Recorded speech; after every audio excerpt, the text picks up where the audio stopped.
মুন্সিগঞ্জের রিকাবিবাজার খাল আবারও দখলের থাবায়। উৎসমুখ বন্ধ করে খালের পেটে তোলা হয়েছে স্থাপনা, সঙ্গে আড়াআড়ি রাস্তা।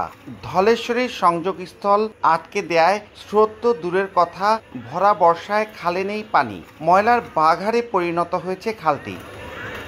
2022 সালে 400 অবৈধ স্থাপনা উচ্ছেদ করার পর পানি প্রবাহ ফিরিয়ে আনার ঘোষণা কাগজেই রয়ে গেছে। আর খালের উন্নয়ন প্রকল্প নিয়ে কর্তৃপক্ষের দাবির সঙ্গে বাস্তবতার বড় ফারাক। তাই প্রাচীন এই বন্দরের ক্ষতিগ্রস্ত ব্যবসায়ীরা ক্ষোভে ফুঁসছেন। খাল খনন করে এদিকে লেক বানাইব, রোড করব।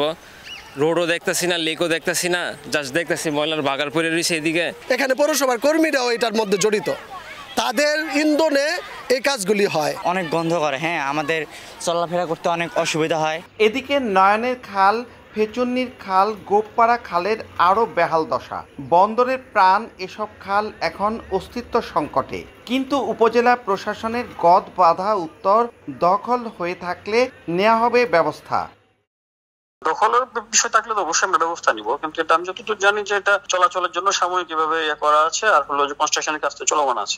আর পৌর কর্তৃপক্ষ বলছে রিকাবিবাজার খালের ওয়াকওয়ে ও বিনোদন পার্ক নির্মাণে 15 কোটি টাকার প্রকল্প নেওয়া হয়েছে।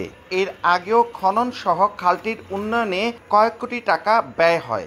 এটাকে আমরা বিনোদন পার্কেও রূপান্তর করার সেই প্রকল্প ডিপিপি হাতে নিয়েছি। অলরেডি ডিপিপি প্রায় চূড়ান্ত। আমরা ইতিমধ্যে আগামী 1 সপ্তাহের মধ্যে আমরা জলবায়ু প্রকল্পে এটা হস্তান্তর করব এবং এটার পিছনে লেগে থাকবো। 10.32 কিলোমিটারের প্রথম শ্রেণীর পৌরসভাটিতে লক্ষাধিক মানুষের বসতি।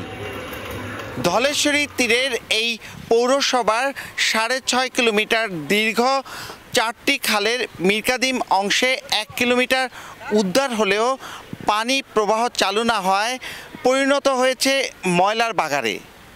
মুন্সিগঞ্জের মিরকাদিম থেকে নাসির উদ্দিন উজ্জ্বল, সময় সংবাদ।